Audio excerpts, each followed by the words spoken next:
Hey guys, welcome to Manifesting Better. I'm back with another video and another topic that needs to be addressed. I also have an Instagram account, the link for that is in the description box below.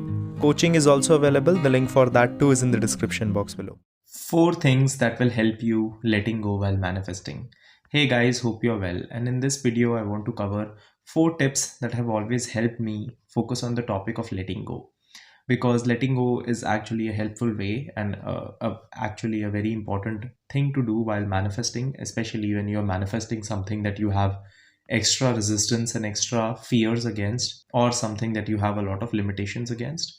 But let's get into it and let's understand what it means and what you can do. So first, let's establish what letting go is. Now, I already have videos on what letting go is. I will link them down below so you can check it out. Letting go basically means that while I'm manifesting something, I'm letting go of the middle.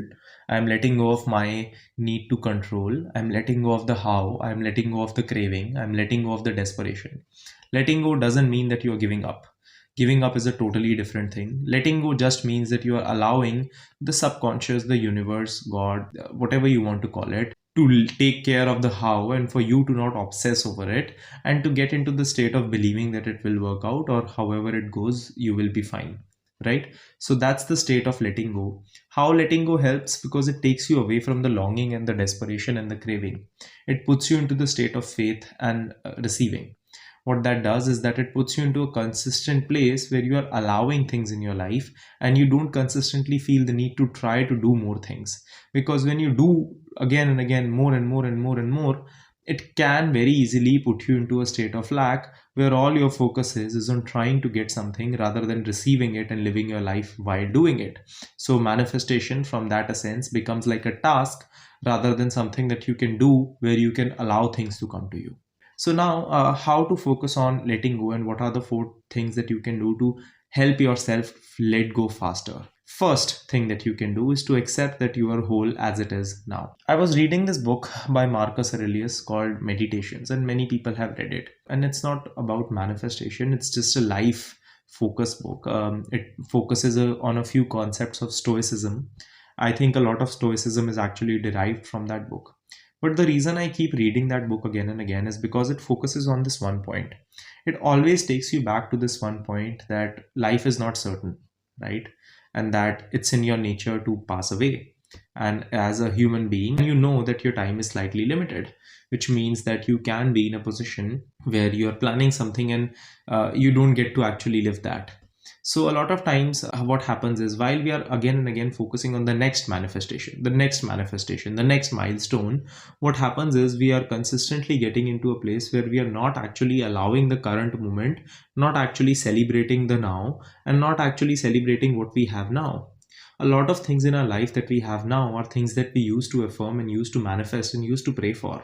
And a very good way to let go is to accept that my life is very good and whole as it is now. Now, it might not be great and amazing, it is fine, because if in this current moment, right now, and you don't even have to consider 10 seconds later or 2 minutes later or 3 minutes later, you are whole and complete, right?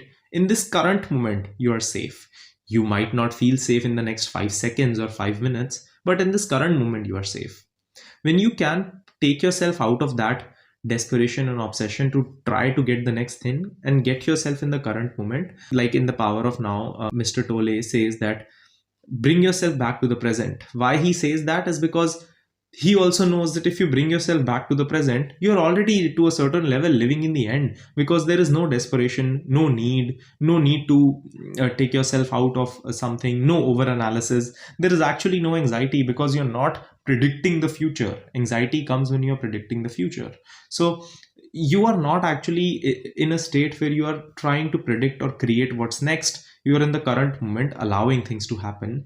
And in that state, your desire is still intact, right? It doesn't mean that you're not wanting it. It just means that you're not basing your life off of it. So one thing that you can do to help yourself let go faster is to accept the now and try to make it as best as you can. It might not be exactly what you want. It might not be something that you love, but it is in this current moment providing you safety. And that's all that you need to take care of. The second thing that you can do to help yourself let go is to accept that my manifestation won't solve the issue. So what this means is, a lot of times especially in specific person manifestations. And this might hurt you all a little bit. So, being very honest here, a lot of you don't actually want your specific person. A lot of you are looking at your specific person as a bandage to an emotional wound, right? What is happening is a lot of you have rejection issues. I did too. So, when I say a lot of you, I mean me too. Rejection, abandonment issues, feeling a lack of self concept, a poor self concept, thinking that that's the best I can get, and somewhere feeling alone, lonely, not chosen, not prioritized, and not feeling like a winner in my own life. And based on that, we assume that this next person that I'm going for, or this relationship, or this human being outside of me can come and somewhere band-aid all these issues and solve all these issues for me. Unfortunately, a specific person or a human being is not an emotional solution or or a band-aid to your emotional wounds, right? Because they are just there to complement your life. They are not there to replace some issues within you and just to make you complete, right? This concept that you are two halves and without the other person you are half, you're not full, sorry, rubbish. You are full within yourself, and two full people can only create a full relationship. Two half people only create a half relationship.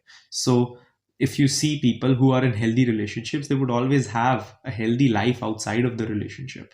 At least people who are not in a codependent relationship, which you don't want to be in, right? So accept that my manifestation won't solve the issue, and eventually the emotional wounds that I have are my job to deal with. My insecurities are my job to deal with. If I am going through something, I cannot just keep projecting it to my partner or my manifestation and put it in the future, hoping that when this person comes or this situation happens, those issues would be solved. Not really, because those issues are not meant to be solved by that person or that situation. They are just supposed to be solved by me when that person is supposed to be there with me while I solve those issues. So manifestation is only going to help me see what I truly have, not solve these issues for me. Coming to the third point, having it and not needing it are the same thing. Now, I talked about it a little bit in one of my videos before, and I got a lot of people reach out to me on my email actually, where they mentioned that they want me to make a different video on it. But understand this. So, when we say live in the end, living in the end is basically a state of being, right?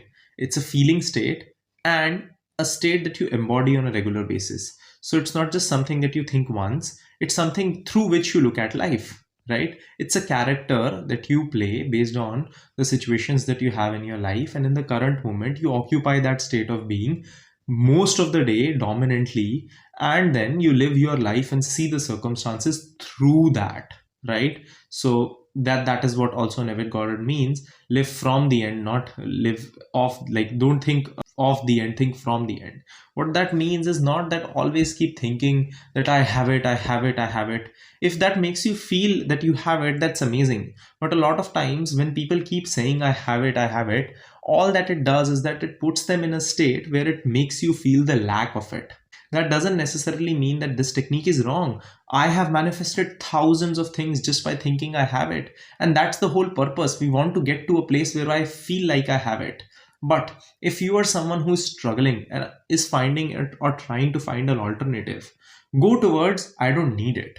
Because when you say I don't need it, you're not saying I don't want it. You are saying my life is not dependent on it. I am not a slave to my manifestation or my desire to feel okay. Both of these things provide a similar feeling. The feeling of power that I don't need to micromanage the middle, I don't need to obsess over it, I don't need to crave for it, I don't need to consistently keep looking for it. I have this knowing and have this power and have this utter confidence inside of me that it will work out, or it has worked out, or I don't need it to work out because I'm fine. All of these three provide the same state of being, and all of these three are a form of living in the end. A different video on it is coming soon where I will be expanding on this topic and will also give you different techniques that you can use to somewhere live in the end, somewhere use the not having it. But this can be an absolutely amazing technique to let go if you are someone who is not being able to do that, because living in the end is making you feel like, oh, I don't. Like when you say I have it and you look at the world and you say, but I don't. If that is how you are feeling, then don't worry, you can use this. This is also a very good alternative to get into that state. The last one. A very good way to let go and a very good tip to do that is to keep reminding yourself the how is not my job, because I am not as smart as my subconscious. Now here you can replace the term subconscious with universe, God, whatever you want to call it. But this is something that I keep telling myself. Sometimes what happens is that I'm in an over-analysis state. I'm trying to micromanage, over-analyze everything because I think I can. And I consistently keep doing that when I tell myself, oh great, like I will have it or I will get it and things like that. But how will it happen? Maybe I should do this. Maybe I should affirm more. Maybe I should visualize more. Maybe I should contact that person who can give me this thing through which I can get what I want. Maybe I should go there and quote unquote chase and call it inspired action. Unfortunately, that's all something that doesn't work, right? What you have to get in your mind is the how is not your job. And you assuming that the how is your job is you actually being entitled and saying that I am stronger and smarter than my subconscious, God, universe, whatever it is. When we say the how is not my job, it means it's someone's job. Neville Goddard said, I am is the God, right? I am God. What he meant by that is that the I am before your name is what he calls God, right? What he basically means to say is that you and the power inside of you, or if you believe it's outside of you or whatever it is co-creating. I call it the source. For me, it's the most logical word to say. The source and me are co-creating. How entitled of me to think I know something more than the source, the infinite power. How entitled of me to think that I can plan something that the source is planning for me better than it. I cannot. It's not possible for me. So when I say that I am God, or when Neville Goddard said that, or when I say that the how is not your job, or you and your subconscious are co-creating, it means that there is a higher self, a part of you which you are connected to but is bigger than you, right? Me and my father are one, but my father is greater than I am. I don't follow the Bible, but Neville Goddard used these words where he mentioned this, and I find them very, very beautiful. When he says that, he basically means is that I am a part of that higher source and power, but that power is higher than me, it's bigger than me, it's stronger than me. So it knows the how better than me. It has tools to bring the things that I want to me in a way that I cannot expect and cannot imagine because I don't have that capacity and intelligence. So a good way to let go of the how is to consistently remind yourself of that, so that you are in a place where you're not overanalyzing and you're actually allowing the middle part to work out for you. So I hope this makes sense, and I wish you all the very best, and please take care, and I will see you guys in the next video. Click the like button if you liked the video. Subscribe and turn the notifications on for more such content. Comment down your video suggestions, and I will see you guys in the next one.